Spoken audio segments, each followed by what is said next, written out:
ስድስተኛው የህዝብ ተወካዮች ምክር ቤት አምስተኛ ዓመት የሥራ ዘመን ሁለተኛ መደበኛ ስብሰባ ነው።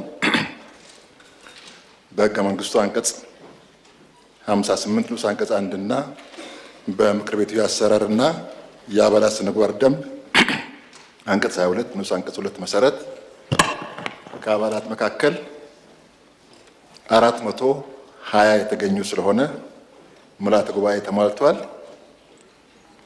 ለዛሬው ዕለት የተያዙ አጀንዳዎች አንደኛ የምክር ቤቱ አምስተኛ ዓመት የሥራ ዘመን አንደኛ መደበኛ ስብሰባ ቃለ ጉባኤ መርምሮ ማጽደቅ፣ ሁለተኛ ክቡር ጠቅላይ ሚኒስትር ዶክተር አብይ አህመድ የኢትዮጵያ ፌዴራላዊ ዲሞክራሲያዊ ሪፐብሊክ ፕሬዝዳንት ክቡር ታዬ አጽቀሥላሴ መስከረም 26 ቀን 2018 ዓ.ም ለሕዝብ ተወካዮችና ለፌዴሬሽን ምክር ቤቶች የጋራ ስብሰባ ባደረጉት የመክፈቻ ንግግር ላይ ከምክር ቤት አባላት ለሚነሱላቸው ጥያቄዎች የሚሰጡትን ምላሽና ማብራሪያን በማዳመጥ የድጋፍ ሞሽኑን ማጽደቅ ናቸው። በዚህ መሰረት አጀንዳ 1 የምክር ቤቱ አምስተኛ ዓመት የሥራ ዘመን አንደኛ መደበኛ ስብሰባ ቃለ ጉባኤ መርምሮ ማጽደቅ ነው። በአንደኛ መደበኛ ስብሰባ ቃለ ጉባኤ ላይ የሚቀርቡ እርማቶች ወይም ማስተካከያዎች ካሉ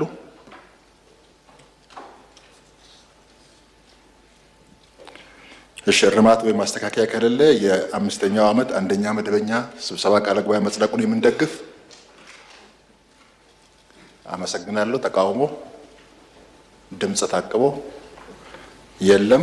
ስለዚህ የምክር ቤቱ አምስተኛ ዓመት አንደኛ መደበኛ ስብሰባ ቃለ ጉባኤ በሙሉ ድምፅ ጸድቋል። አጀንዳ 2 ክቡር ጠቅላይ ሚኒስትር ዶክተር አብይ አህመድ የፌዴሪ ፕሬዝዳንት ክቡር ታዬ አጽቀሥላሴ መስከረም 26 ቀን 2018 ዓ.ም ለሕዝብ ተወካዮችና ለፌዴሬሽን ምክር ቤቶች የጋራ ስብሰባ ባደረጉት የመክፈቻ ንግግር ላይ ከምክር ቤት አባላት ለሚነሱላቸው ጥያቄዎች የሚሰጡትን ምላሽና ማብራሪያ በማዳመጥ የድጋፍ ሞሽኑን ማጽደቅ ነው። ክቡር ጠቅላይ ሚኒስትር ዶክተር አብይ አህመድ የመንግስትን አቋም አስመልክቶ ከምክር ቤት አባላት ለሚነሱ ጥያቄዎች ምላሽና ማብራሪያ ለመስጠት በመካከላችን ስለተገኙ አመሰግናለሁ። ከዚህ በመቀጠል ጥያቄ ለማቅረብ ለተመዘገቡ የምክር ቤት አባላት እድል ሰጣለሁ።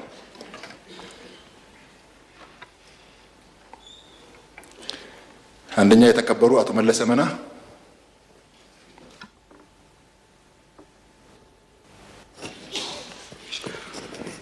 አመሰግናለሁ። የተከበሩ አፈ ጉባኤ፣ ክቡር ጠቅላይ ሚኒስትር ዶክተር አብይ አህመድ ሁልጊዜም በመካከላችን ተገኝተው ለምናነሳቸው ጥያቄዎች ምላሽና ማብራሪያ ስለሚሰጡን በኢትዮጵያ ሕዝብ ስም ከልብ እያመሰገንኩ ጥያቄን እንደሚከተለው አቀርባለሁ። ሀገራችን ኢትዮጵያ የተደቀነባትን የህልውና አደጋ በለውጡ መንግስት በሳል አመራር ተሻግራለች። ሆኖም ግን በአንዳንድ አካባቢዎች አልፎ አልፎ የሚታዩ ግጭቶች አሉ። እነዚህ ግጭቶች በዘላቂነት ለመፍታት መንግስት ዛሬም ለሰላም መንገድ ቅድሚያ እንደሚሰጥ በሁለቱ ምክር ቤቶች የጋራ መክፈቻ ላይ በክቡር ፕሬዝዳንት ንግግር ተመላክቷል። በዚህ መሰረት በተለያዩ ክልሎች በህዝብና በመንግስት የቀረበውን የሰላም ጥሪን በመቀበል ቀላል የማይባል ኃይል ወደ ሰላማዊ መንገድ መመለሱ የሚበረታታ ውጤት ነው። የመንግስትን ታጋሽነትና ወደ ሰፍነትን የሚያመላክት ተግባር ነው። ክቡር ጠቅላይ ሚኒስትር፣ አሁንም ቢሆን የህዝብና የመንግስትን የሰላም ጥሪን ባለመቀበል ከኢትዮጵያ ቋሚ ጠላቶች ጋር በማበር እና ተላላኪ በመሆን የባንዳነት ተግባራቸውን በመፈጸም የህዝብን ስቃይ በማራዘም የሚፈልጉና ኢትዮጵያን ለማዳከም ቀን ከሌሊት የሚሰሩ የጽንፈኛ ቡድኖች አሉ። በተለይም በአማራና በኦሮሚያ ክልሎች በአንዳንድ አካባቢዎች የሃይማኖት አባቶችን በመግደል ትምህርት ቤቶችን በማፍረስ ህፃናት እንዳይማሩ በማድረግ የህዝብን አገልግሎት ተቋማትን በማፍረስ እና በመዝረፍ የንጹሃን ዜጎች እገታ እና ሌሎች የጭካኔ ተግባራትን በመፈጸም ላይ የተሰማሩ ኃይሎችን ለመቆጣጠርና የመንግስትን ኃይል በብቸኝነት መጠቀም ህገ መንግስታዊ ኃላፊነት ተግባራዊ ለማድረግ እየተሰሩ ያሉ ስራዎች ላይ ተጨማሪ ማብራሪያ ቢሰጥ፣ እንዲሁም በዚህ ረገድ ከሰላሙ ወዳድ ማህበረሰብ ምን ይጠበቃል? አመሰግናለሁ። እናመሰግናለን። በመቀጠል የተከበሩ ጫላ ለሚ።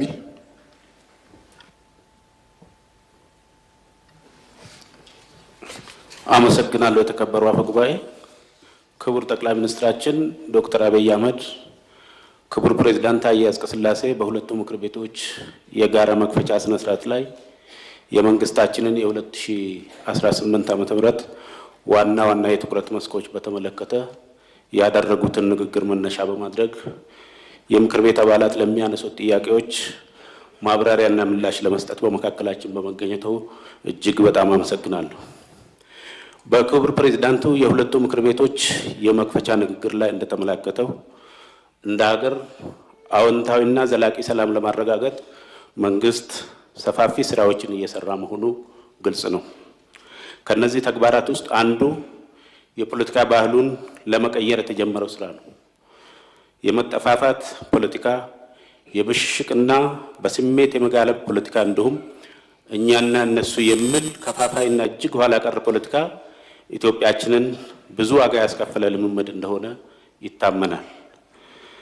ይህንኑ እምነት በመያዝም መንግስት ብዙ ጊዜ ግጭትን በኃይል ለማሸነፍ ከመቻኮል በታጋሽነትና በሆደ ሰፊነት ሰላማዊ መንገድ ቅድሚያ በመስጠት ትኩረት ሰጥቶ እየሰራ ይገኛል።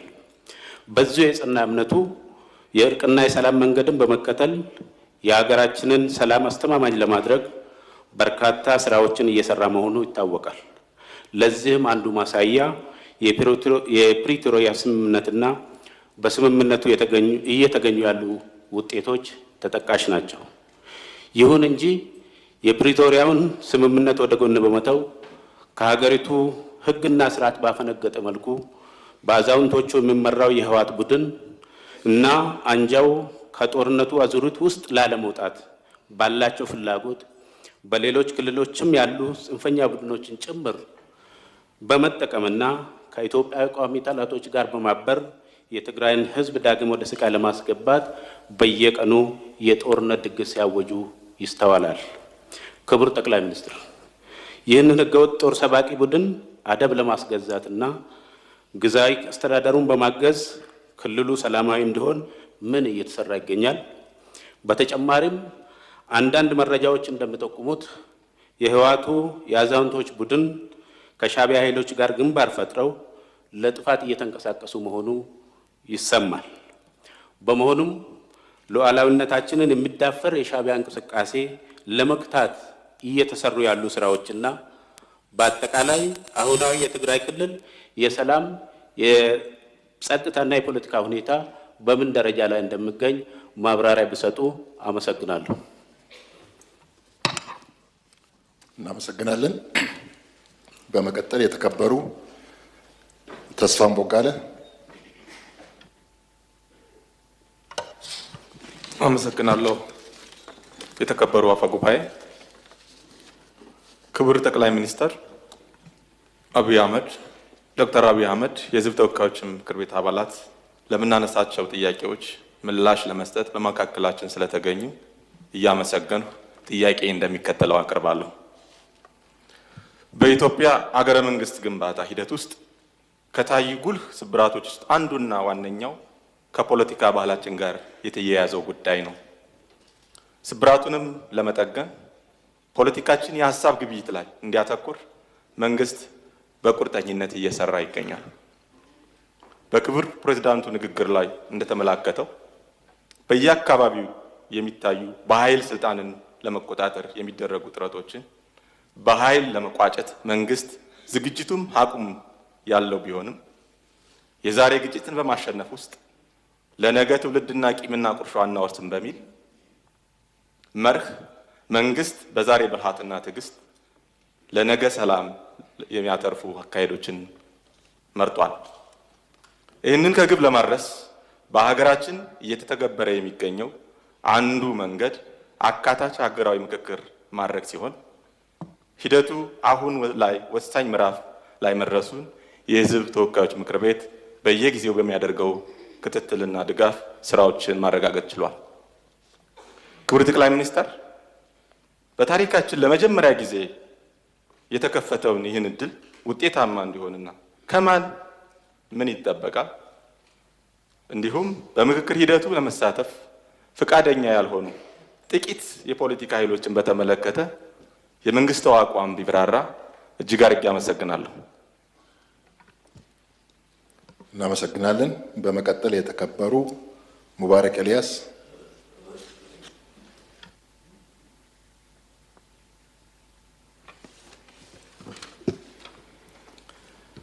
እሺ፣ አመሰግናለሁ። የተከበሩ አፈ ጉባኤ፣ ክቡር ጠቅላይ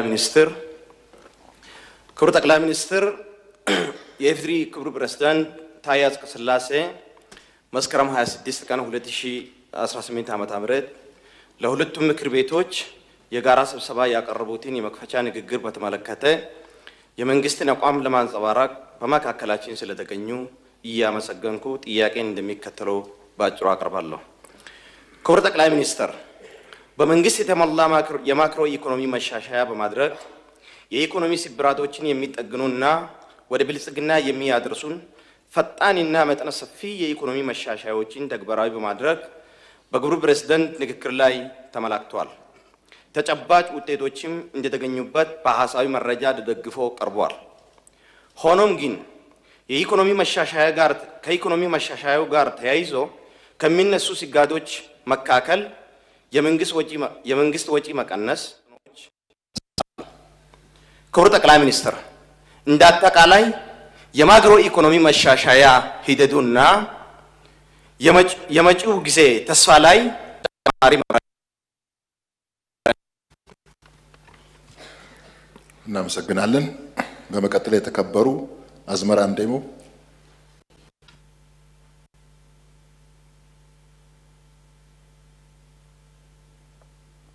ተመልካቾች ይደርሳል። የዕለቱ ኤንቢሲ ማታ ወደ እናንተ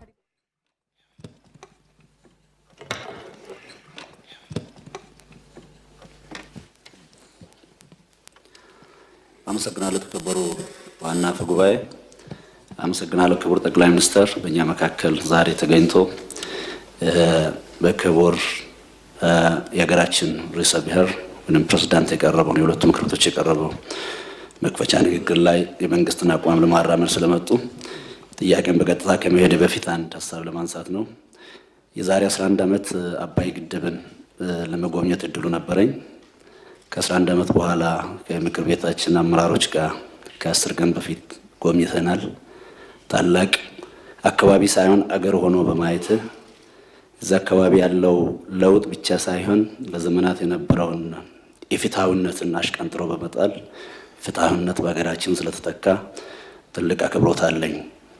በሀገራችን ብቻ ሳይሆን ከለውጡ በፊት በሀገር ውስጥ የነበረውን የፍትሐዊነትንም ጭምር ጉድለት ለመሙላት በተደረገው ጥረት ውስጥ እኔ የወከልኩትን ማህበረሰብ ጨምሮ በተፈጥሮ ገነት ውስጥ ኖሮ ግን በሰው ሰራሽ ጨለማ ውስጥ የነበረው አካባቢ ሸካ ላይ 63 ሜጋ ቮልት አምፐር ያለው 71 ኪሎ ሜትር ላይ 230 ኪሎ ቮልት ኃይል ትራንስፎርመር ተሸካሚ ተዘርግቶ ዛሬ ህዝቡ ከጨለማ ወጥቶ መብራት ማየት ጀምሯል። በኢትዮጵያ መብራት ኃይል ሙከራ ተደርጓል።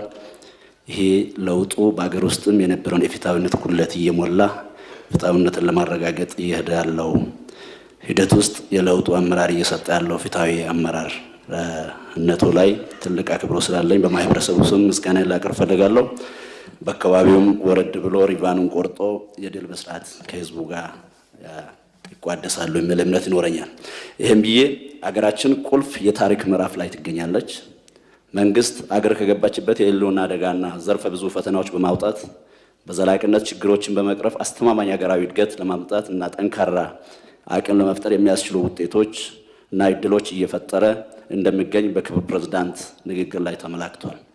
በዚህ ረገድ የጥንካሬያችንና የመቻላችን ምልክት የሆነው የህዳሴ ግድብ የነበሩበትን ውስብስብ ችግሮች ቅድም እንዳነሳሁት በመፍታት ማጠናቀቅ መቻላችን ወደ አዲስ ምዕራፍ የመሸጋገራችን ብስራት ነው።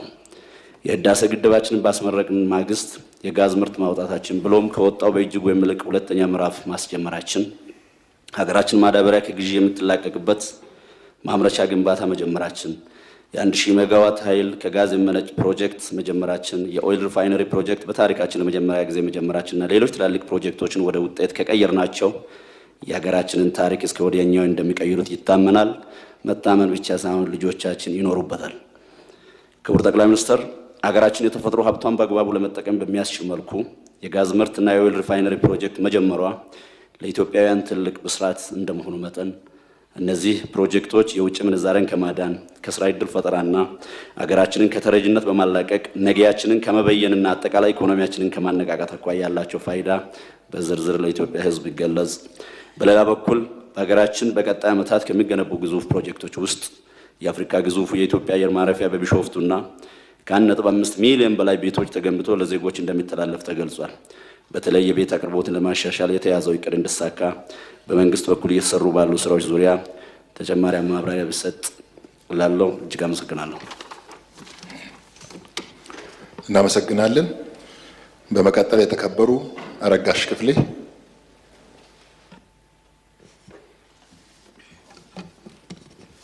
አመሰግናለሁ። የተከበሩ አፈጉባኤ፣ ክብር ጠቅላይ ሚኒስትር ዶክተር አብይ አህመድ ለምናነሳቸው ጥያቄዎች ምላሽና ማብራሪያ ለመስጠት ስለተገኙ ያመሰገንኩኝ ጥያቄን እንደሚከተለው በንባብ አቀርባለሁ። የ2018 ዓመተ ምህረት ከመንግስት የትኩረት አቅጣጫዎች ውስጥ አንዱ ከስርዓት መናወጥ ጋር የማይናድ ጽኑ ሀገራዊ ተቋማት መገንባት እንዲሁም እንደሆነ በሁለቱም ምክር ቤት የጋራ መክፈቻ ላይ በክብር ፕሬዝዳንት ንግግር ተመላክቷል። ጽኑ ተቋማት ግንባታ ደግሞ ምሉ የሆነ የሰለጠነ እና የበቃ የሰው ኃይል እና ጠንካራ ተቋማዊ አሰራር ይፈልጋል። በዚህም ረገድ የዲሞክራሲ ተቋማት፣ የጸጥታና የደህንነት ተቋማት ግንባታ ላይ ከለውጡ ማግስት ጅምር መንግስት እያሳየ ያለ ትጋት፣ ቁርጠኝነትና የተገኘው ውጤት ይበል የሚያሰኝ ነው። ይሁንና መልካም አስተዳደር ከማስፈን ለሕግም የቀረበ ብሎም ለሕዝብ የታመነ አስተዳደር ከመገንባት አኳያ አሁንም በሕዝቡ ዘንድ ቅሬታዎች እየተነሱ ይገኛሉ። ክቡር ጠቅላይ ሚኒስትር፣ የአገልግሎት አሰጣጥ ቅልጥፍናና ውጤታማነት ችግር፣ የፍትህም ስርዓቱ ውስጥ የሚታየው ሙስናና ብልሹ አሰራር ችግሮች በዘላቂነት ለመፍታት ቀጣይ ሊሰሩ የታሰቡ ስራዎች ዙሪያ ለኢትዮጵያ ሕዝብ ተጨማሪ ማብራሪያ ቢሰጥ አመሰግናለሁ። እናመሰግናለን። በመቀጠል የተከበሩ ኢብራሂም ኡመር። ገለቶማ ከበጀሞ ፋያ ከበጀሞ ሙምቤ ሚኒስቴራ ዶክተር አብይ አህመድ ጃፍሌ ሚሶማ ከምክር ቤት አባላት የሚነሱ ጥያቄዎች ምላሽና ማብራሪያ ለመስጠት በመካከላችን ስለተገኙ እጅግ አድርጌ አመሰግናለሁ። ከሁሉም በመቀደም ወደ ጥያቄ ከመግባቴ በፊት ባገኘሁት እኔ ባለ አካባቢ የተሰሩ ስራዎችን በማስመልከት ሴረቲቪ ሞቱማ ጅጅረማ ኬና ገለተ ገልቹን በርባል godinni baale godinna qabeenya uumamaatiin badhaatee fi potenshaal guddaa qabu osoo ta'ee jiru kanaan dura mootummaan biyya kana bulchaa ture xiyyeeffannoo tokkollee waan hin kenniniif qabeenya uummata baalee bira jiru uummanni irraa fayyadamuu dadhabuu bira tare gadadoo keessa rakkoo keessa jiraachaa turee jira. haa ta'u malee jijjiiramaan booda xiyyeeffannoo mootummaan keenya godinichaaf kenneen keessattuu kutannoo fi ejjennoo muummee ministeeraa kabajamuun Dr. Abiy Ahmad misooma uummata baaleetiif kennaniin yeroo ammaa hojiiwwan misoomaa gama hundaan uummata baalee mataa ol qabachiisanii fi seenaa keessatti dhalootan yaadatamu hojjetamaa jiru akkasumas ammootunuu kan hojjetamee fi uummanni irraa fayyadamaa jirus akka fakkeenyatti holqa soofumar kaasuu ni dandeenya. hojiin bal'aan hojjetamee jira. dhugaa dubbachuudhaaf gootonni Baalee birmadummaa fi carraa guyyaa har'aa kana uummanni Baalee argate kana arguudhaaf qabsoo guddaa geggeessanii jiru. Wareegama guddaas kaffalaa turanii jiru.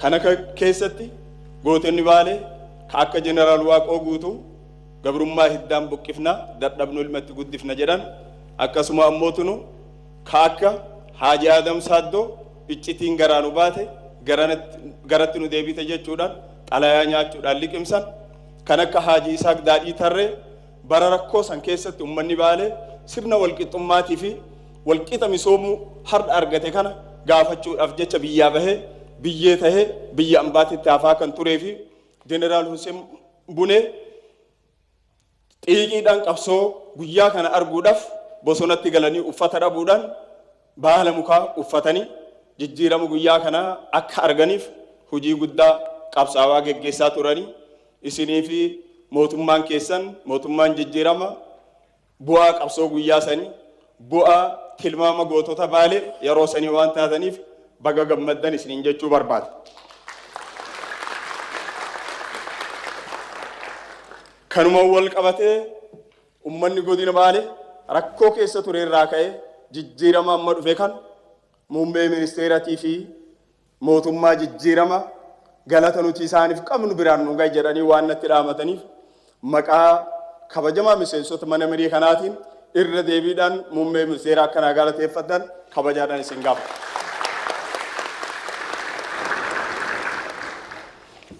Itti aansuudhaan gaaffiiwwan kiyya akkaataa armaa gadiitiin dhiyeessuudhaaf yaala. Akkuma beekamu waggoota 7 darban mootummaan misoomaa gama misooma magaalatiin hojiiwwan jajjaboo fakkeenyummaa qaban hojjetaa turuun ni yaadatama. Keessattuu hojiiwwan qindaa'aa misoomaa koriidarii walqabatee bu'uuraalee misoomaa garaagaraa daandiiwwan babal'aa sochii mijataa uumuu danda'an daandii imaltoota lafoo sarara imala biskileetii hojiiwwan magariisummaa magaalatii fi paarkiiwwan adda addaatii fi sararoonni ifaa sadarkaa isaanii eeggatan akkasuma ammoo tunu misoomni qarqara laggeenii qulqullina qaban biyya keenya keessatti hojjetamaa turuun isaa ni yaadatama. Hojiiwwan yeroo muraasa keessatti hojjetaman kun hedduu kan dinqisiifatamanii fi kanaan immoo tunu jijjiiramni አዲስ አበባ ውስጥ የታዩ ለውጦች ዋና ማሳያ ብቻም ሳይሆን እስካሁን የት እንደነበርነውና የት እንደነበርነው ጥያቄ የሚያስነሳብን ነው። ከዚህ በመቀጠል የኢፌዴሪ ፕሬዝዳንት ታዬ አጽቀሥላሴ መንግስት ደህንነትን ለመቀነስና ለዜጎች የስራ ዕድል ለመፍጠር ለከተማ ትኩረት እንደሚሰራ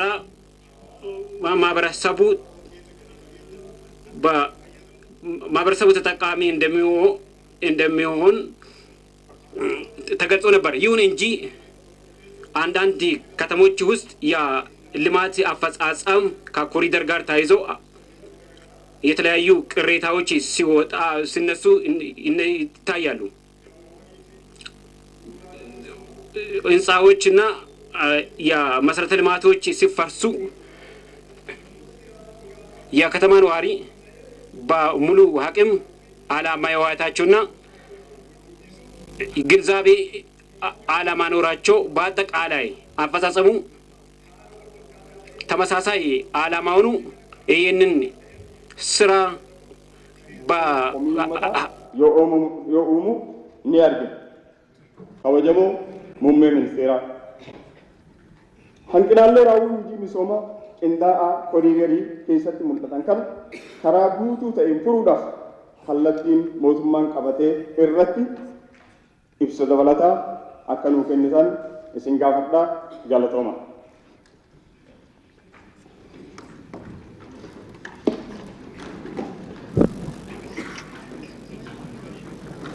እናመሰግናለን። በመቀጠል የተከበሩ ዶክተር ነጃት ግርማ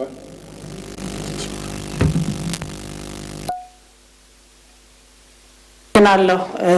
የተከበሩ አፈ ጉባኤ እንዲሁም ክቡር የኢፌዴሪ ጠቅላይ ሚኒስትር ለምናነሳቸው ጥያቄዎች በመካከላችን ስለተገኙ እርሶንም አመሰግናለሁ።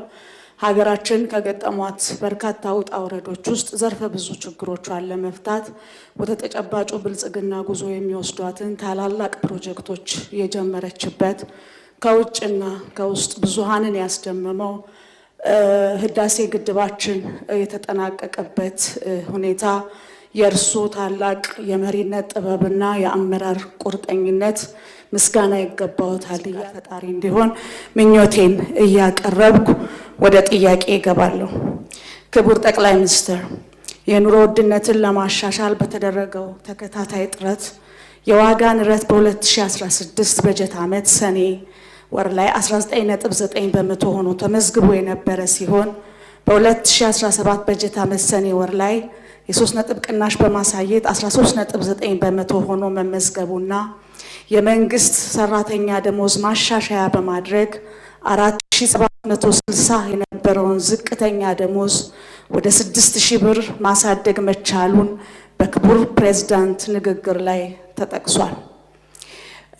በመንግስት በኩል ለመንግስት ሰራተኞች የደሞዝ ጭማሪ መደረጉ የሚበረታታና የሚመሰገን ነው።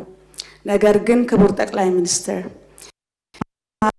በማድረግ ያለ በቂ ምክንያት በመሰረታዊ ሸቀጦች ላይ በቤት ኪራይ ላይ ያለ አግባብ ዋጋ የሚጨምሩ ስግብግብ አካላት በመኖራቸው በዝቅተኛ የኑሮ ደረጃ ላይ የሚገኙ አነስተኛ ገቢ ያላቸው የህብረተሰብ ክፍሎች ዛሬም በኑሮ ውድነት እየተጎዱ ናቸው። ክቡር ጠቅላይ ሚኒስትር፣ የኑሮ ውድነትን በዘላቂነት ለመፍታትና ህገ ወጦችንም በተከታታይነት ከመቆጣጠርና እርምጃ ከመውሰድ አንጻር እየተሰሩ ያሉ ተግባራት ላይ ማብራሪያ ቢሰጥ አመሰግናለሁ። እናመሰግናለን። በመቀጠል የተከበሩ ዶክተር አብርሃም በርታ። አመሰግናለሁ። የተከበሩ አፈ ጉባኤ፣ ለምናነሳቸው ጥያቄዎች ምላሽና ማብራሪያ ለመስጠት ጠቅላይ ሚኒስትራችን በመካከላችን ስለተገኙ አመሰግናለሁ። ጥያቄ እንደሚከተለው አቀርባለሁ። ኢትዮጵያ የረጅም ጊዜ የሀገርነት ታሪክ፣ የስልጣኔ ባለቤት፣ ጂኦስትራቴጂካሊ ምቹ እና በርካታ የተፈጥሮ ሀብት ያላት ሀገር ብትሆንም የህዝቦቿን ተድላና ምቾት ማረጋገጥ ትልቅ ፈተና ሆኖ ዛሬም ድረስ ቀጥሏል። ያሉትን የሀገራችን ተግዳሮቶች ለመለወጥ ብዙ ጥረቶች ቢደረጉም የተገኙት እድሎችና አጋጣሚዎች በጊዜው ባለመጠቀማችን በድህነት፣ በችግር እና በጦርነት አዙሪት ሰለባ እንድንቆይ አድርጎናል። በመሆኑም ዓለም በኢኮኖሚ፣ በዲሞክራሲ፣ በልማት፣ በቴክኖሎጂ፣ በመልካም አስተዳደር እና በሌሎች ሴክተሮች ርቆን ሄደዋል። እነዚህ ችግሮች ለማጥበብም ሆነ ለመቀነስ በሀገራዊ ጉዳዮች ላይ መተማመን እንዲፈጠር የፖለቲካ ባህላችን በሀሳብ ላይ የተመሰረተ እንዲሆን የሀሳብ ልዩነቶቻችንና አለመግባባቶቻችን በውይይት እንዲፈቱ ሀገራዊ ምክክር ኮሚሽን ተቋቁሞ ስራ ላይ መሆኑ ይታወቃል። በትልቅ ተስፋ የምንመለከተው የሀገራዊ ምክክር ሂደት ለብዙ ዓመታት ሲንከባለሉ የመጡብን ሀገራዊ ችግሮቻችን የምንፈታበት የተረጋጋ፣ ሰላማዊ፣ ዲሞክራሲያዊ የሆነ ሀገር እንዲኖረን በዜጎች መካከል መተማመን እንዲፈጠር ምክክሩ የሚጫወተው ሚና ከፍተኛ ነው። እስካሁን ድረስ በክልል፣ በፌዴራል፣ በውጭ ሀገራት የተለያዩ የማህበረሰብ ክፍሎችና ኢትዮጵያውያን በተደረጉ ሰፋፊ ውይይቶች ከቀረቡ አጀንዳዎች እንደምንረዳው ከሀገራዊ ምክክሩ የሚጠበቀው ዋና ውጤቶች መካከል አንዱ የምርጫ አካሄድን ማሻሻልና በጥቅሉ የፖለቲካ ስርዓታችን እንዲቃና ወይም እንዲስተካከል ማድረግ ነው። በያዝነው ዓመት ህገ መንግስታዊ ጊዜን ጠብቆ የሚደረገው 7ኛ ሀገር አቀፍ ምርጫና ከሀገራዊ ምክክሩ ሂደት ጋር ተደርበው በመምጣታቸው ሀገራዊ ምርጫም ሆነ ሀገራዊ ምክክሩ ይድረስ አከናውኖ ዓላማቸው እንዳይስቱ ትኩረት የሚሰጠው ጉዳይ ነው። ክቡር ጠቅላይ ሚኒስትር፣ ከዚህ በፊት የነበሩ የምርጫ ሂደቶች የታማኒነት፣ የፍትሐዊነት፣ የህዝብ እውነተኛ ጥያቄ የሚነሳባቸው ስርዓቶች በመሆናቸው 7ኛው ሀገር አቀፍ ምርጫ አሁንም በተመሳሳይ ወይም በተለመደው የምርጫ ሂደት ነው የሚካሄደው ወይንስ በሀገራዊ ምክክር አማካይነት የመጡ ምክር ሀሳቦች ተጨምረው የፖለቲካ እና የምርጫ ስርዓታችን ጋር ተያያዙ የተያያዙ ጉዳዮች አካቶና ተሻሽሎ በአዲስ መልክ ነው የሚካሄደው። በአዲስ መልክ ነው የሚካሄደው ከተባለ ሀገራዊ ምክክሩ በጊዜ ጨርሶና የመጡ ምክር ሀሳቦች ተካተው ህጋዊ መሰረት ሰጥቶ በአዲስ መልክ ምርጫው ለማካሄድ ምርጫው በተቀመጠለት ጊዜ ማጠናቀቅ ይቻላል ወይ? ያለው ጊዜ በቂ አይደለም ተብሎ ከታሰበ ብዙ ተስፋ የተጣለበት የሀገራዊ ምክክር ውሳኔዎች ወይም ምክር ሀሳቦች ለቀጣይ 5 ዓመት በዝምታ ሊታለፉ ነው ወይስ ጊዜውን ለማሳጠር የሚወሰዱ ህጋዊ መንገዶች አሉ? ይህንን በማድረግ ሂደት የሚነሱ ተግዳሮቶች መንግስት በምን አይነት መንገድ ሊፈታ አስቧል? አመሰግናለሁ። እናመሰግናለን። በመቀጠል የተከበሩ አልማው ጥጋቡ። አመሰግናለሁ። የተከበሩ አፈ ጉባኤ፣ የምናከብረው ጠቅላይ ሚኒስትራችን ዶክተር አብይ አህመድ አሊ ለምናነሳቸው ጥያቄዎች ምላሽና ማብራሪያ ለመስጠት ስለተገኙ ከልብ እናመሰግናለን። ወደ ጥያቄው ቀጥታ ከመግባቴ በፊት በቅርብ ሀገራችን በአምራች ዘርፍ ከምትሰራቸው እጅግ አስደናቂ ስራዎች መካከል የቦሌ ለሚ ልዩ ኢንዱስትሪ ዞን እና የኤምጂ ሆልዲንግ ላይ የተሰሩ ስራዎችን የማየት እድል ስለነበረን እዛ ላይ ያየናቸውን ስራዎች በጥቂቱ ማንሳት ፈልጋለሁ። በዋናነት የአምራቹ ዘርፍ ለኢኮኖሚ ሉዓላዊነታችን ወሳኝ ዘርፍ መሆኑን ያየንበት፣ በተጨባጭ ያሉብንን ማክሮ ኢኮኖሚክ ስብራቶች ለመፍታት እንዲሆን ይህ ዘርፍ እጅግ ወሳኝ መሆኑን ተመልክተናል። ለአብነት በአንድ ፋብሪካ ከ7000 በላይ ወጣት ወገኖቻችን የስራ እድል ተፈጥሮላቸው ለሀገርም ከፍተኛ የውጭ ምንዛሬ እያመነጨ እንዳለ፣ በእውቀት ሽግግርም ዘርፍ በርካታ የሚያስመኩ ስራዎችን ታዝበናልና እሱን አለመናገር ንፉግነት ስለሚሆን እሱ ለመጀመር ነው። በተለይ በግል ያስደመመኝ ልዩ እንደ ሀገርም ልዩ የሆነ ብረትን ከሀገር ውስጥ ጥሬ እቃ የማምረት ከአይረን ኦር የማምረት ስራን ኤምጂ ሆልዲንግ ላይ አይተናል። የመስታወት ፍጆታችንም ሊያሟላ የሚችል በአመት እስከ 600,000 ቶን ማምረት የሚችል ፋብሪካ በጥሩ ሁኔታ ላይ እየተገነባ እንዳለ አይተናልና እሱ ይበል ይደግ ስለሚያሰኝና ዘርፉን ለመሩ አመራሮችና ለጠቅላይ ሚኒስትራችንም ምስጋና መስጠት ስለፈለኩ ነው። ወደ ጥያቄ ለመግባት በክቡር ፕሬዚዳንታችን ንግግር ላይ በያዝነው ዓመት በሀገራችን የሚካሄደው 7ኛው ሀገራዊ ምርጫ ፍትሃዊ፣ ሰላማዊ፣ ዲሞክራሲያዊና በኢትዮጵያውያን ዘንድ ታማኝነት ያለው ሆኖ እንዲካሄድ መንግስት ትኩረት ሰጥቶ የራሱን ድርሻ እንደሚወጣ ተመላክቷል። በሀገራችን ህገ መንግስት መሰረት የመንግስት ስልጣን የሚያዘው በዲሞክራሲያዊ መንገድ በህዝብ ምርጫና ይሁንታ ሆኖ ሳለ በምርጫ የማያምኑ የህዝብን ድምጽ ለመቀበል ፈቃደኛ ያልሆኑ ስልጣንን በኃይልና በጉልበት ብቻ ለመያዝ የሚመኙ ኃይሎች ደግሞ ዛሬም ቅዠታቸውን አላቆሙም።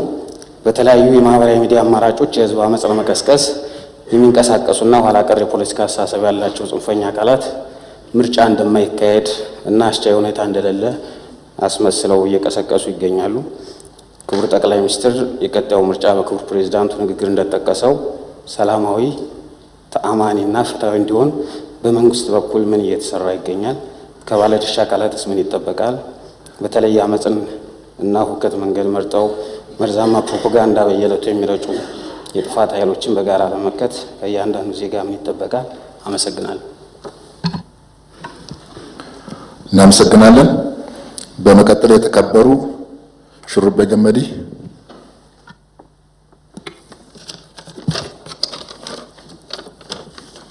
አመሰግናለሁ። የተከበሩ አፈ ጉባኤ፣ ክቡር ፕሬዝዳንታችን ለሁለቱ ምክር ቤቶች ባቀረቡት የመክፈቻ ንግግር ላይ ለምናቀርበው ጥያቄ መልስና ማብራሪያ ለመስጠት ክቡር ጠቅላይ ሚኒስትር በመካከላችን ስለተገኙ አመሰግናለሁ። ክቡር ፕሬዝዳንታችን ባደረጉት ንግግር ላይ ባለፈው ስርዓት የነበረው የትምህርት አሰጣጥ ከፍተኛ የሆነ የጥራት ችግር የነበረበት መሆኑን ታምኖ መንግስት ከቅድመ መደበኛ እስከ ከፍተኛ የትምህርት ተቋማት ያጋጠመውን የትምህርት ጥራት ስብራት ችግር የትምህርትና ስልጠና ፖሊሲ ቀርጸው የትምህርት ጥራትን ለማስጠበቅ ችግሩን በዘላቂነት ለመፍታት እየሰራ ይገኛል። ክቡር ጠቅላይ ሚኒስትር፣ ምንም እንኳን ከታች ጀምሮ የሚታየውን የትምህርት ጥራት ችግር ለመፍታት ጊዜ የሚጠይቅ ቢሆንም ከአጭር ጊዜ አኳያ በተለይ የተማሪዎችን የመውደቅ ምጣኔ ለማሻሻል የሚያስችል ምን አይነት አሰራርና ስልት እንደተቀመጠ ተጨማሪ ይሰጥበት። በተጨማሪም የትምህርት ጥራትን ለማሻሻል የመምህራንን ብቃትና ተነሳሽነት መጨመር አይነተኛ መፍትሄ በመሆኑ በተሟላ መንገድ መምህራንን ለማሰልጠንና የመምህራንን መሰረታዊ ጥያቄዎች ምላሽ ለመስጠት እየተሰሩ ያሉ ስራዎች ላይ ተጨማሪ ማብራሪያ ቢሰጥበት። አመሰግናለሁ። እናመሰግናለን። በመቀጠል የተከበሩ ዶክተር ቶፊቅ አብዱላሂ።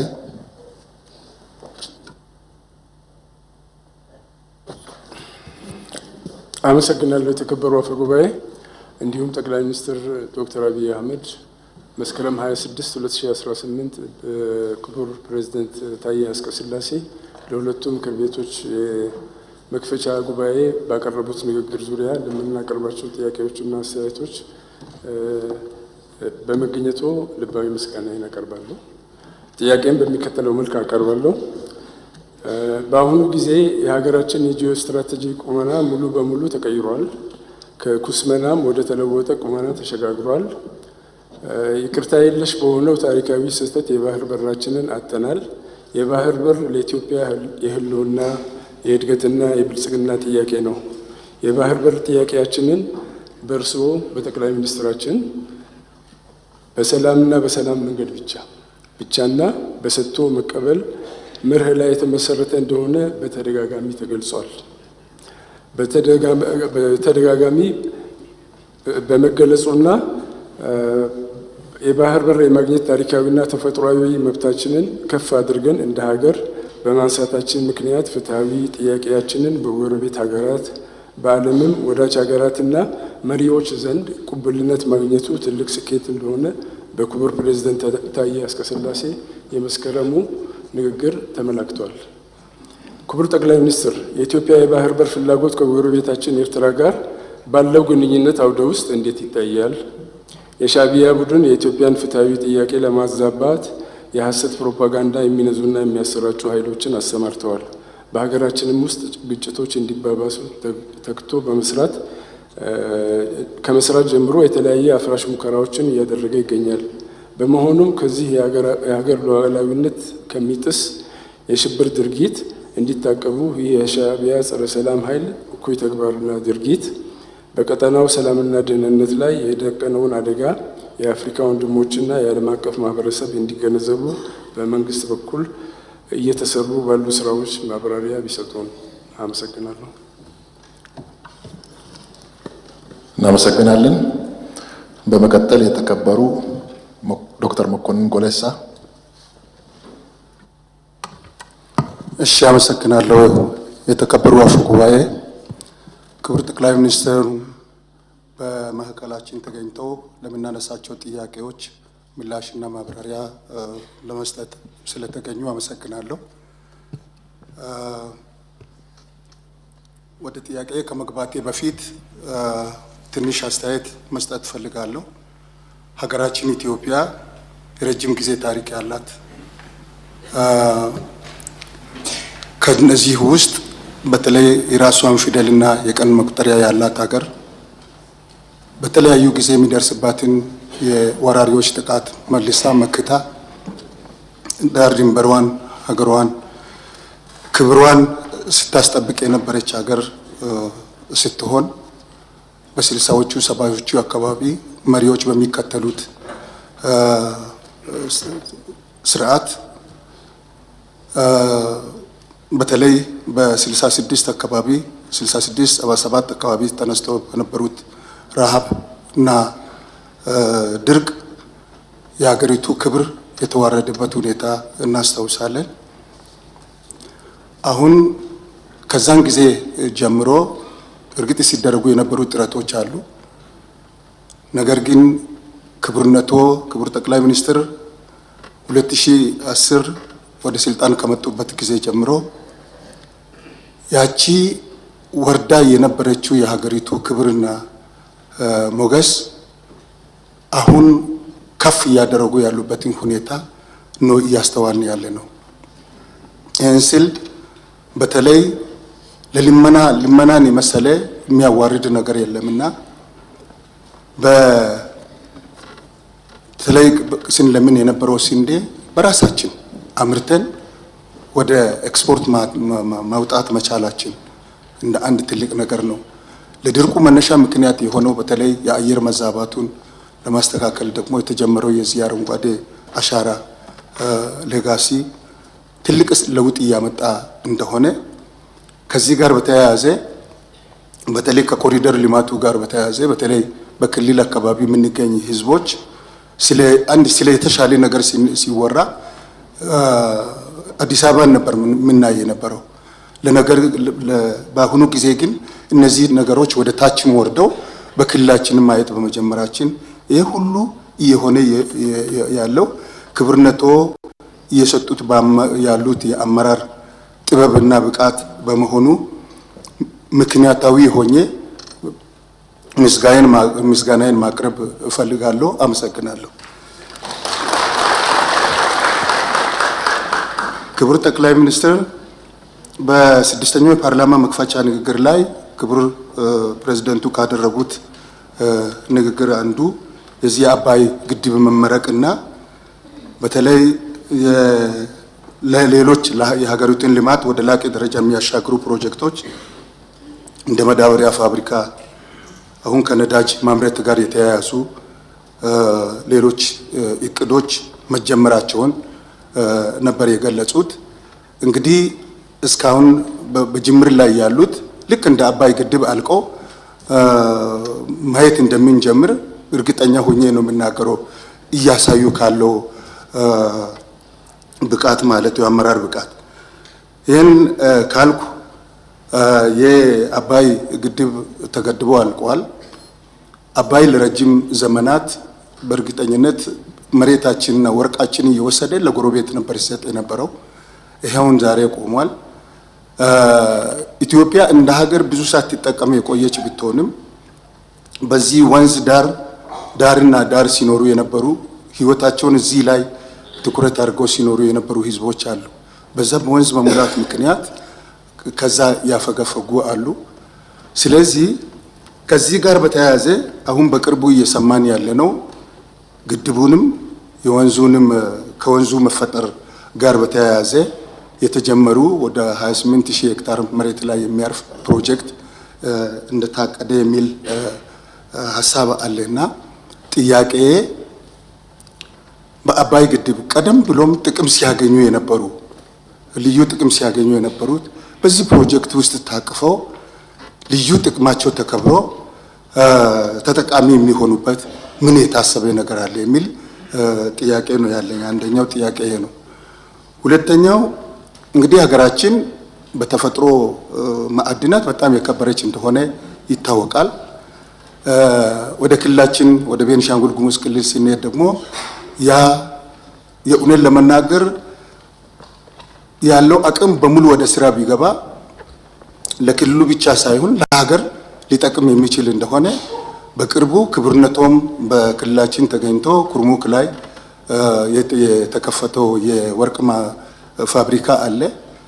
ከክብርነቶም እንግዲህ በቴሌቪዥን የሰማነው በአመት እስከ 1 ሚሊዮን የአሜሪካን ዶላር የሚያስገኝ ፕሮጀክት እንደሆነ፣ ስለዚህ እነዚህ ፕሮጀክቶች በተለይ እየተስፋፉ ቢሄዱ ምክንያቱ አካባቢው በሙሉ በማዕድናት የተከበረ እንደመሆኑ መጠን በእብነ በረድ አለ፣ ከሰል ድንጋይ አለ። እነዚህ ቢስፋፉ የሚገኘው ገቢ በጣም ከፍተኛ ነው የሚሆነውና ያ ወርቅ ላይ እዛ ኩርሙክ ላይ የተጀመረ ወደ ሌላ አካባቢ ከማስፋት አንጻር በሌሎች ማዕድናት ላይም ስራውን ከማስፋት አንጻር ምን የተያዘ እቅድ አለ የሚለው ነገር ነው የምጠይቀው። በመጨረሻ ጥያቄ ከመንገድ ጋር ነው የሚገናኘው። መንገድ እንግዲህ እንደሚታወቀው የሁሉም መሰረት ነው። ሌላ ነገር ይቅርና አንድ ህዝብ ችግር እንኳን ቢደርስበት መንገድ ከሌለ እየታሰበ እንኳን እየተፈለገ ሊደረስለት አይቻልምና ከመንገድ ጋር የሚነሱ ጥያቄዎች እኔ ባልሳሳት በየጊዜው አሁን በህዝብ ውክልና ወደ ክልሎች በምንሄድበት ጊዜ በዋናነት በህዝብ የሚነሱ ጥያቄዎች የመንገድ ጉዳይ ነው። ስለዚህ በሌላ በኩል የመንገድ በጣም ብዙ በጀት የሚፈልግ ነው፣ ብዙ ሀብት የሚፈልግ ነው። በአንድ ጊዜ ጥያቄዎች መመለስ ላይቻል ይችል ይሆናል። ነገር ግን ቅድሚያ እየሰጡ ለየትኛው ቅድሚያ እየተሰጡ መስጠቱ ተገቢ መስሎ ይሰማኛል። ከዚህ ውስጥ ይህን ማንሳት የፈለኩት በ2011 ክቡርነቶ ወደ ስልጣን ከመጡ በኋላ ክልላችን ሲጎበኙ ህዝብን ሲያወያዩ በህዝቡ ካነሳቸው ጥያቄዎች አንዱ ትልቁ የክልላችን ችግር የመንገድ ችግር ነበር። ያን መሰረት አድርጎ ይመስለኛል ክቡርነቶ በሰጡት አመራር ከ2012 ጀምሮ በ3 ሩት 12 ሎቶች ላይ በጀት ተይዞ እቅድ ተይዞ በበጀትም ተይዞ ኢቭን አንዳንዶቹ አሸናፊዎችም ተለይቶ እስከ ዛሬ ድረስ ግን ወደ ስራ የተገባበት ሁኔታ የለም። አሁን ይሄ ክልል እንዳጠቃላይ ስንወስድ ነው። ወደ ከዚህ ውስጥ የከማሺ ዞንን ብንወስድ ክቡር ጠቅላይ ሚኒስትር የእውነት ለመናገር የተዘጋ ዞን 5 ወረዳዎችን ይዞ በአሁኑ ጊዜ ከየትኛውም አካባቢ ጋር ሊገናኝ የሚችልበት ሁኔታ የለም። ስለዚህ እኔ አንድ ከመጽሐፍ ቅዱስ ታሪክ አንድ የሆነ ነገር ማንሳት ፈልጋለሁ። ይቅርታ ስለ እንትን ሳነሳ ማለት ነው። አብርሃም በተለይ የሶዶምና ጎሞራ ኃጢአቱ ስለበዛ መጥፋት እንዳለበት ሲነገር እግዚአብሔር ለአብርሃም ነገረው። አብርሃም ግን ቆሞ ከዚህ ከሚጠፋው ህዝብ ውስጥ 50 የሚሆኑት ንጹሃን ሰዎች አሉ። ለነዚህ ብሎ እግዚአብሔር ይችን ከማጥፋት አይቆጠብም ወይ ብሎ ጠየቀ። እተዋለሁ ምራለሁ አለ። ኦኬ ከነዚህ ከ50ዎቹ ውስጥ 5ቶቹ እንኳን እንትን ቢሆኑ ለ45ቱ ብለህ አትምርም ወይ የሚል ቀጠለ። እንደዛ እያለ የእግዚአብሔር ምሕረት ያየጥበት ሁኔታ አለ። የከማሺ ዞን ህዝብ የእውነት ለመናገር በማብራት 10 ዓመት ሙሉ የሚገርመው ደግሞ ከ4 ዓመት በፊት ጀምሮ ለሰብስቴሽን ብር እንደተገኘ አሸናፊ እንደተለየ ወደ ስራ ግን የተገባበት ሁኔታ የለም። የመንገድ ችግር ደግሞ እነሆ አሁን 5 ዓመት ሙሉ ከዛ አካባቢ መውጣት የሚችልበት ሁኔታ የለም። የቴሌም ብንወስድ ተመሳሳይ ነው። እነዚህ 3ቱ ነገሮች የሚነጣጠሉ አይደሉም። ተማሪዎቻችን እኮ ነገ ያን አካባቢ ሊመሩ የሚችሉ ልጆች ከሌላ ሀገር ጋር ከሌላ ክልል ጋር ኮምፒት ሊሆን የቻሉ አይደለም። ምክንያቱም መብራት የለም። የሚፈልጉትን ነገር ዳውንሎድ አድርገው እንኳን ማንበብ እንዳይችሉ ትልቅ ችግር ውስጥ ነው ያለ ነውና ክቡር ጠቅላይ ሚኒስትር የእውነት ለመናገር መጠየቅ የፈለኩ በህዝብ ስም መጠየቅ እንፈልገው ከማሺ ላይ የነበረ ችግር ካለ በዚህ ምክንያት እዛ ውስጥ ንጹህ የሆኑ ህዝቦች አሉ፣ ምንም እንትን የሌላቸው ኃጢአት የሌለባቸው። በዚህ ምክንያት እኔ ምሕረት ተደርጎላቸው የእውነት ለመናገር እንትን ቢደረግ ጥሩ ነው የሚል መልእክት ለማስተላለፍ ነው። አመሰግናለሁ። እናመሰግናለን። በመቀጠል የተከበሩ ዶክተር ደሳለኝ ጫኔ።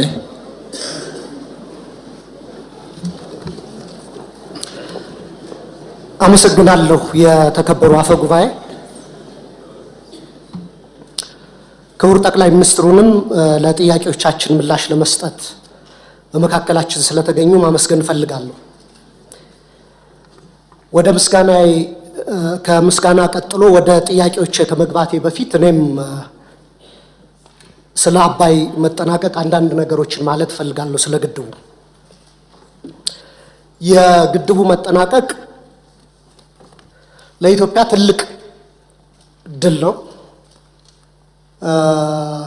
ለሀገራችን የሚፈጥርላት ሰፊ ጂኦስትራቴጂክ አቅም እንዳለ እረዳለሁ፣ አምናለሁ። ዘግይቶም ቢሆን እንኳ መጠናቀቁ በጣም የሚያስደስት ነው። በርካታ በኢህአዴግ ጊዜ ተጀምሮ የነበሩ ፕሮጀክቶች እንደ ማዳበሪያ እንደ ስኳር ፕሮጀክቶች ተቋርጠው የቀሩ አሉ። ቢያንስ ይህ ትልቅ ሀገራዊ ፕሮጀክት ሳይቋረጥ መጠናቀቁ በግሌም የፈጠረብኝን ደስታ መግለጽ እፈልጋለሁ። ከዚህ ጋር እያይዤ ግን ክቡር ጠቅላይ ሚኒስትር እንደሚያውቁት በአባይ ማስተር ፕላን እንዲገነቡ አባይ ላይ የታቀዱ የተጠኑ ግድቦች 4 ካስኬድ ዳሞች ናቸው።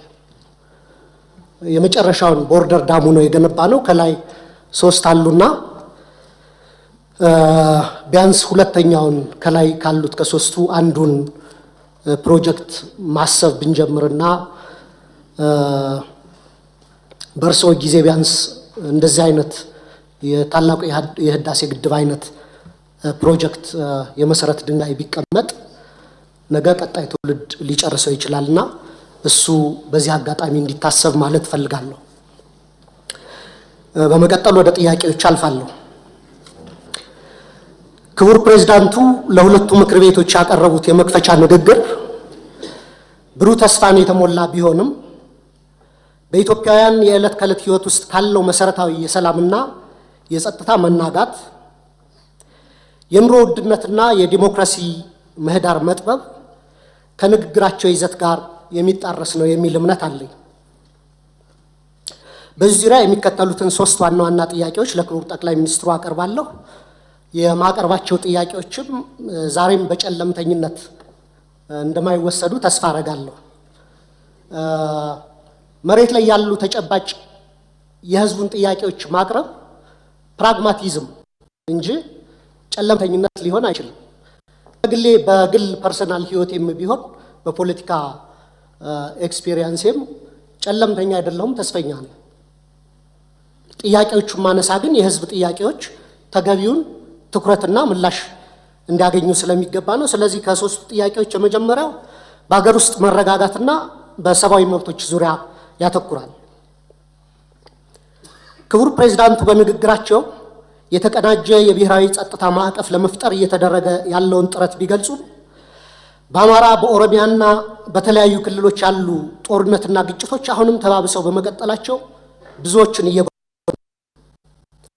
ክቡር ጠቅላይ ሚኒስትሩ እንደ ጸጥታ ኃይሎች መሪነቶ ካለፈው ዓመት ወዲህ በአማራና በኦሮሚያ ክልሎች በእነዚህ ጦርነቶች ምክንያት የተጎዱት ሲቪሊያኖችና የሲቪሊያን መሰረተ ልማቶች ቁጥር በግልጽ ሊገልጹልን ይችላሉ ወይ? እንዲሁም መንግስት የጸጥታ ችግሮችን ለመፍታት ጽንፈኛና አሸባሪ የሚላቸውን ቡድኖች ከመውጋት ባለፈ ለሁለቱ ክልሎች ከወታደራዊ አማራጭ ውጭ የተለየ ፖለቲካዊ መፍትሄ ለመስጠት ለምን አይሰራም? የኢትዮጵያ ሕዝብ የእርስ በርስ ጦርነት አንገፍግፎታል። በሀገር ውስጥ ተንቀሳቅሶ ሰርቶ መብላት ከብዶታል። አገራችንም እንደ ኮሎምቢያ ከውስጥ ታጣቂዎች ጋር 50 ዓመታትን እየተዋጋች ልትቀጥል አትችልም። ከዚሁ ጋር በተያያዘ በሀገር አቀፍ ደረጃ በስፋት እየተዘገበ ያለው የፖለቲካና የህሊና እስረኞች ጉዳይ እልባት እንዲሰጠው፣ እስረኞችም የተፋጠነ ፍትህ እንዲሰጣቸው በተደጋጋሚ ብንጠይቅም የፖለቲካ አቅጣጫ የተሰጠበት በሚመስል መልኩ በተደጋጋሚ የፍርድ ቤት ቀጠሮ ያለ ፍርድ እየተንገላቱ ነው። ቤተሰቦቻቸውም ከፍተኛ ችግር ላይ ወድቀዋል። የህግ የበላይነት በማስከበር ስም የሚፈጸሙ የዘፈቀደ የፖለቲካ እስሮች ለሚመጣው 7ኛው ዙር ሀገራዊ ምርጫ ፍትሃዊ ነፃና ታማኝነት ያለው እንዳይሆን ላለማድረጉ መንግስት ምን ዋስትና ይሰጣል? 2 ስለ ኢኮኖሚ ሁኔታና የኑሮ ውድነት መንግስት የሀገር ውስጥ የምርት እድገትና የዋጋ ግሽበት ዝቅ ማለቱን ቢገልጽም የዜጎች ኑሮ ሁኔታ በከፍተኛ ደረጃ ከዕለት ወደ ዕለት እየተባባሰ ነው። የዓለም ባንክ በቅርቡ ያወጣው መረጃ እንደሚጠቁመው የኢትዮጵያ የድህነት ምጣኔ በ2 ዲጂት አድጎ ወደ 43% እንደሚያሻቅብ ገልጿል። ይህ ማለት ከ2 ኢትዮጵያውያን አንዱ በድህነት አረንቋ ውስጥ ይገኛሉ ማለት ነው።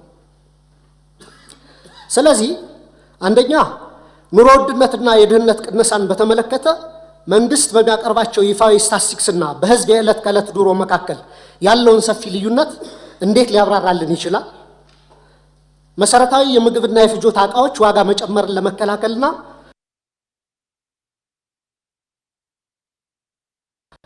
ያቀደው ካለ ቢብራራልን። አስቸኳይ ሁለተኛ ስለ ውጭ ዕዳና የማክሮ ኢኮኖሚ መረጋጋትን በተመለከተ ነው። ኢትዮጵያ ለፋይናንስና ለማክሮ ኢኮኖሚ መረጋጋቷ ከፍተኛ ስጋት የሆኑባት ከባድና ዘላቂነት የሌላቸው የውጭና የሀገር ውስጥ ዕዳ ፈተናዎች ተደቅነውባታል። ሀገሪቱ በአሁኑ ወቅት ከፍተኛ የዕዳ ጫና ወይም ዴት ዲስትረስ ውስጥ የምትገኝ ሲሆን በቡድን 20 የጋራ ማዕቀፍ ውስጥ ውስብስብ የሆነ የዕዳ ማስተካከያ ወይም ሪስትራክቸሪንግ ሂደት እያካሄደች ነው። ከዩሮ ቦንድ አበዳሪዎች ጋር ሲካሄድ የነበረው ተስፋ ሰጪ የዕዳ መልሶ ማዋቀር ንግግሮችም መበላሸታቸው ተዘግቧል። በውጭ ምንዛሬ ገበያው በባንክና በትይዩ ገበያው መካከል ያለው ክፍተት ከቀን ወደ ቀን እየሰፋ ነው። ከነዚህ ተግዳሮቶች አኳያ መንግስት ማህበራዊ ወጪዎችን ሳይቀንስ ያሉብንን ከፍተኛ የውጭ ዕዳ ለመክፈል እና የፋይናንስ ክፍተቱን ለመሸፈን እየሰራ ያለው ስራ ምንድን ነው?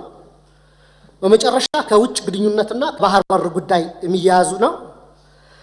መንግስት የቀይ ባህርን ማስመለስ ጉዳይ እንደ ህልውና ጉዳይ በማቅረብ ዋና ትኩረቱንና የፖለቲካ ጉልበቱን ከአጣዳፊ የውስጥ ቀውሶች በተለይም ከባድ የጸጥታና የኢኮኖሚ ችግሮችን ከመፍታት ይልቅ በውጭ ጉዳይ ላይ እንዲያርፉ በማድረግ በትችት አቅራቢዎች ዘንድ የህዝብን ትኩረት ከውስጥ አጣዳፊና አሳሳቢ ችግሮች ለመቀየር የተደረገ ጥረት ነው የሚል አስተያየት እንዲሰጥ አድርጓል። በሀገሪቱ ውስጥ ካለው የውስጥ ችግሮች ክብደት አኳያ መንግስት ይህንን ከፍተኛ የፖለቲካ አቅም ለውጫዊ ግብና ዓላማ ከመዋል ይልቅ ተመሳሳይ ጉልበትና ትኩረትን የውስጥ የፖለቲካ ግጭቶችን ለመፍታትና ከራሱ ዜጎች ጋር ዘላቂ ሰላምን ለማምጣት ለምን አይጠቀምበትም? ብሔራዊ ጥቅምን ለማስከበር የሚደረግ ማንኛውም አይነት ዲፕሎማሲያዊ ጥረትን በግሌ ይቀበለዋለሁ።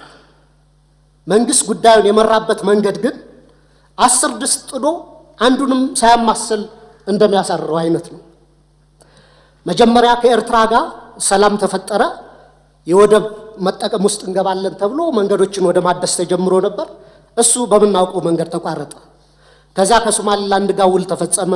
ከዛ ከጅቡቲ ጋር ታጁራን ለማልማት፣ ከዛ እንደገና ከሶማሊያ ጋር ባንካራ ውጤት ተሞክሯል። ግን እስካሁን ተጨባጭ ውጤት አልታየም። ትላንት ይመስለኛል እንዲሁም የታጁራን ወደብ ሳውዲ በረዥም ጊዜ የሊዝ ውል እንደወሰደችው እየሰማን ነው። ከኛ በኋላ መጥቶ ይመስለኛል። አሁንም ደግሞ ከኤርትራ ጋር በጦርነት ዋዜማ ላይ የምንገኝ ይመስለኛል። በሁለቱ ሀገራት በኩል የተሟላ የጦርነት ዝግጅት እየተደረገ እንደሆነ በዓለም አቀፉ ማህበረሰብ ዘንድ በሰፊው ተዘግቷል። የፌዴራል መንግስቱ ከትግራይ ኃይሎች ጋርም ከፍተኛ መካረር ውስጥ እንደገባ ግልጽ ነው። ክቡር ጠቅላይ ሚኒስትር፣ ሁላችንም ካለፈው ጥፋቶቻችን ለምን አንማርም? እንደ ሀገር ስንት ትውልድ በጦርነት እየበላን እንቀጥላለን? ከትግራይ ኃይሎች ከፋኖና ከወረና ቢሉስማ ኦሮሞ ጋር መንግስቱ የገባበትን ሁኔታ ባረቆ አስተዋይነትና በድርድር እንዲፈታ፣ የባህር በር ጉዳይንም አስመልክቶ ከኤርትራ ጋር የገባንበትን ሰጥ አገባ በሰላማዊ ህጋዊና ሰጥቶ መቀበል መሰረት ባደረገ አካሄድ ብቻ እንዲፈታ ጠይቃለሁ። አመሰግናለሁ። እናመሰግናለን። በመቀጠል የተከበሩ መሐመድ ቆቤ።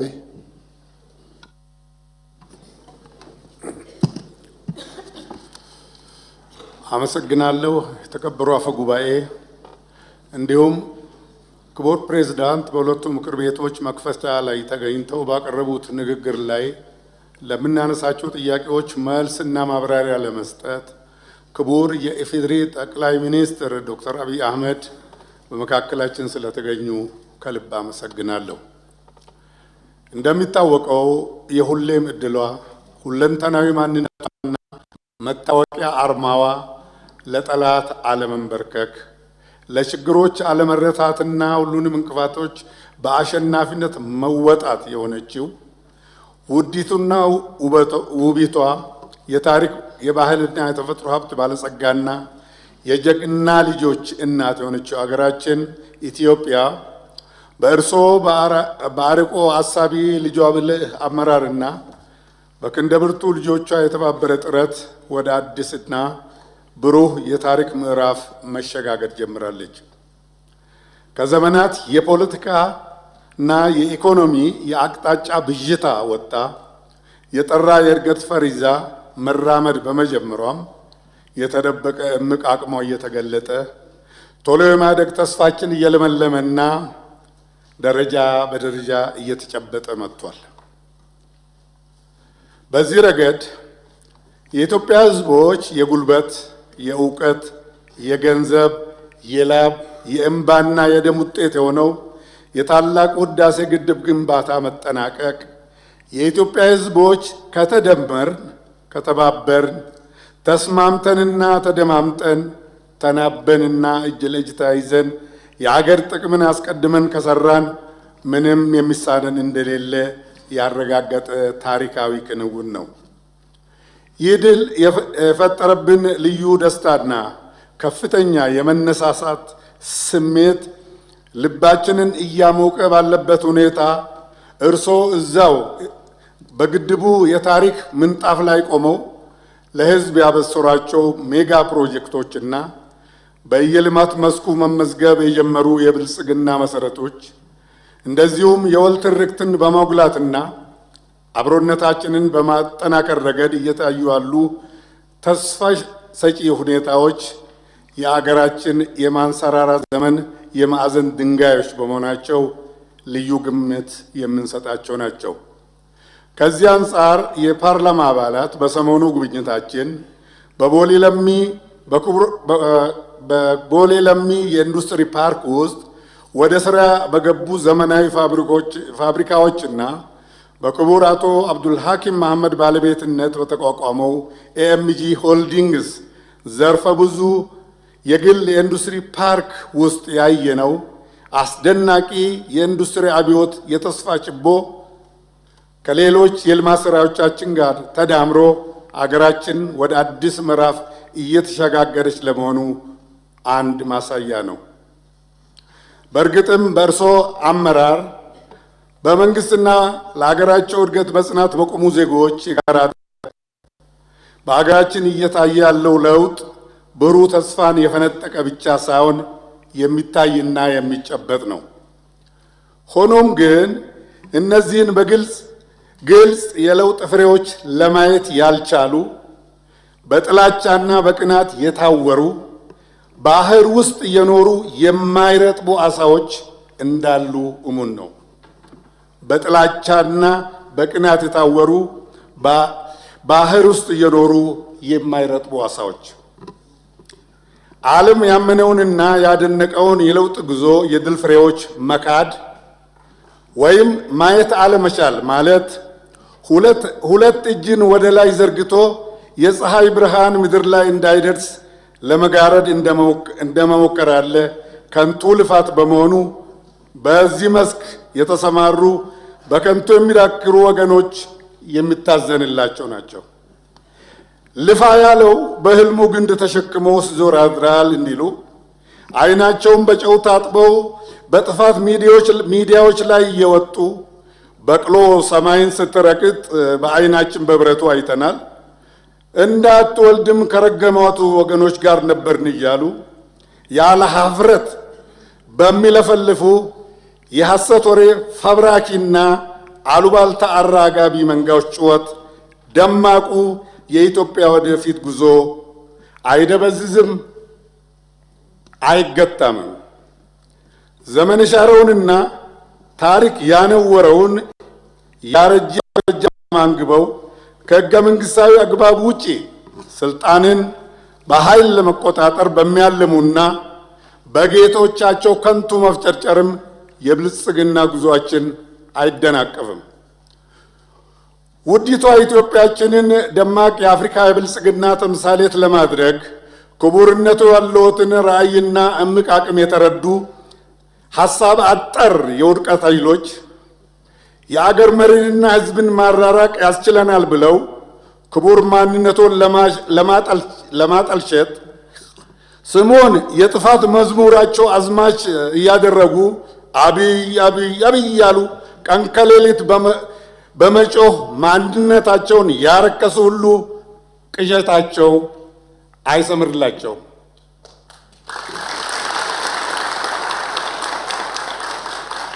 ኦሮሞ እንደሚተርተው አርቢ ቆሬን ወራንቴፍ ይኖኮሉ ዝሆን እሾ ስለወጋው አያነክስም። እንኳን ስለመነከሱ እሾ ስለመሮሩም አያስብም። ጉዟችን ይቀጥላል። የእድገት ፍላጎታችን እስከ መጨረሻው የድል ሰገነት ድረስ በትውልድ ቅብብሎች ይረጋገጣል። ይህን ካልኩ በኋላ ክቡር ጠቅላይ ሚኒስትር ወደ ጥያቄ ስገባ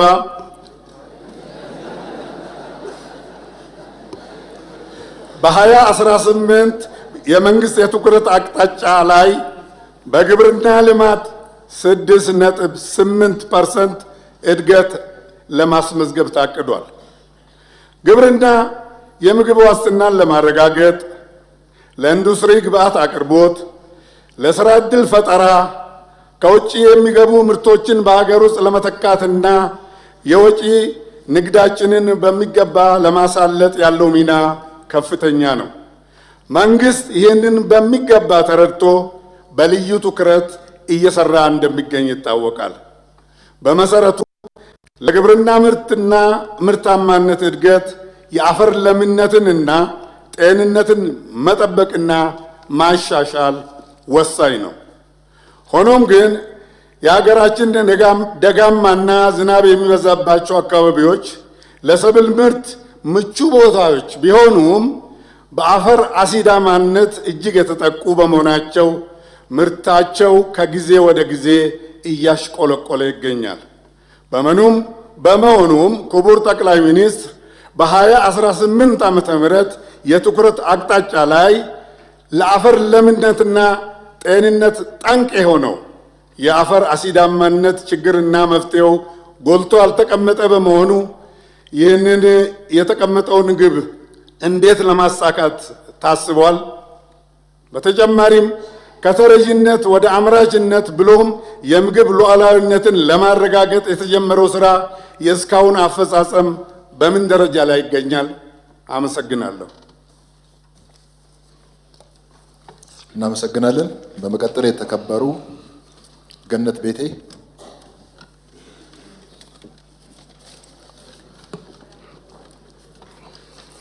እጅግ በጣም አመሰግናለሁ የተከበሩ አፈ ጉባኤ።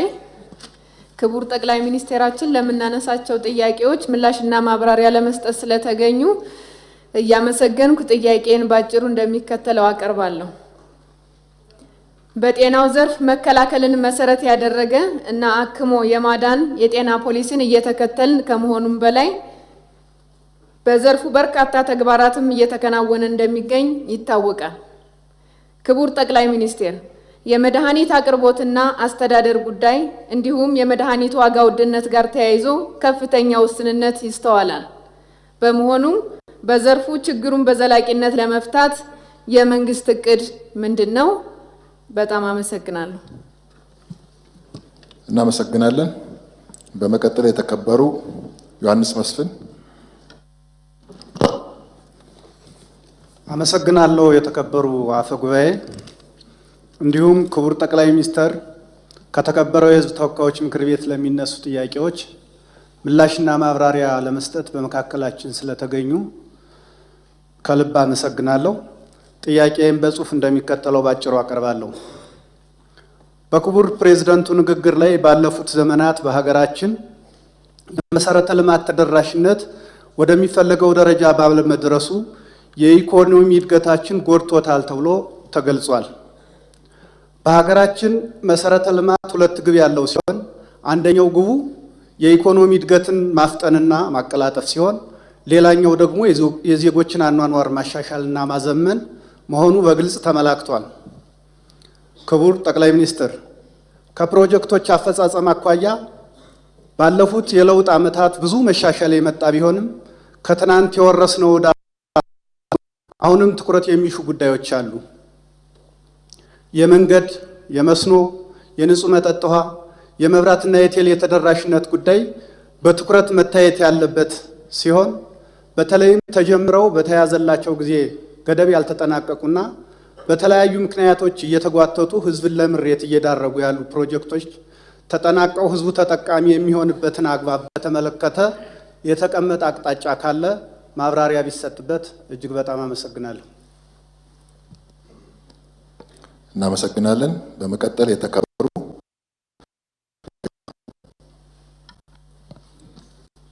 አመሰግናለሁ። የተከበረው አፈ ጉባኤ፣ ክቡር ጠቅላይ ሚኒስትር ዶክተር አብይ አህመድ በሁለቱ ምክር ቤቶች የመክፈቻ ስነ ስርዓት ላይ ክቡር የኢፌዴሪ ፕሬዝዳንት ታዬ አጽቀሥላሴ የመንግስትን የ2018 በጀት ዓመት የትኩረት አቅጣጫዎች ላይ በተመለከተ ባቀረቡት ንግግር ዙሪያ ለምናነሳቸው ጥያቄዎች ምላሽና አስተያየት ለመስጠት በመካከላችን ስለተገኙ እጅግ አመሰግናለሁ።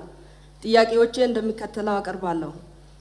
በሀገራችን ኢትዮጵያ የሚገኙ ቴክኒክና ሙያ ተቋማት በክህሎት በእውቀትና ቴክኖሎጂ ፈጠራን ባለቤቶች እንዲሆኑ እንዲሁም ብቁ የሰው ሀብት በማፍራት ቀጣይ ዲጂታል ኢትዮጵያን እውን ለማድረግ የሚችሉ ተቋማት እንዲሆኑ እንደሚሰራ በክቡር ፕሬዝዳንት ንግግራቸው ተብራርቷል። ክቡር ጠቅላይ ሚኒስትር፣ በሀገራችን የሚገኙ የቴክኒክ ኮሌጆችን ዓለም አቀፍ ስታንዳርዶችንና የጥራት ማመዘኛዎችን አሟልቶ ወደ ኢንዱስትሪ ማራት እንዲሁም በሌሎች ሀገራት የሚሆኑ የበቁ የሀብትና ተወዳዳሪ የሚሆኑ የበቁ የሰው ሀብት ለማምረት እንዲቻል በቀጣይ ሁሉንም ኮሌጆች ወደ ተመሳሳይ ደረጃ ለማቀራረብ በራሳቸው ገቢ ማመንጨት የሚችሉ ተቋማትን ለማፍጠር ምን እንደታሰበ ማብራሪያ ቢሰጥበት። በሌላ በኩል በውጭ ሀገር የስራ እድል የተፈጠረላቸውን ዜጎቻችን መንግስት በልዩ ትኩረት መከታተል ደህንነታቸውን ለመጠበቅ እና ተጠቃሚነታቸውን ለማረጋገጥ እንደሚሰራ ክቡር ፕሬዝዳንት በንግግራቸው አጽንኦት እንደሰጡ መግለጻቸው ትክክልና ተገቢ ሆኖ በአገር ውስጥም የስራ አጥ ዜጎችን የስራ ባህል ለማሳደግና በስፋት የስራ እድል ተጠቃሚ እንዲሆኑ ለማስቻል በመንግስት በኩል የታቀደውና የተቀመጠ አቅጣጫ ምን እንደሆነ ማብራሪያ ቢሰጠን። አመሰግናለሁ። ገለቶማ። እናመሰግናለን። በመቀጠል የተከበሩ ኢያሱ ሳላ።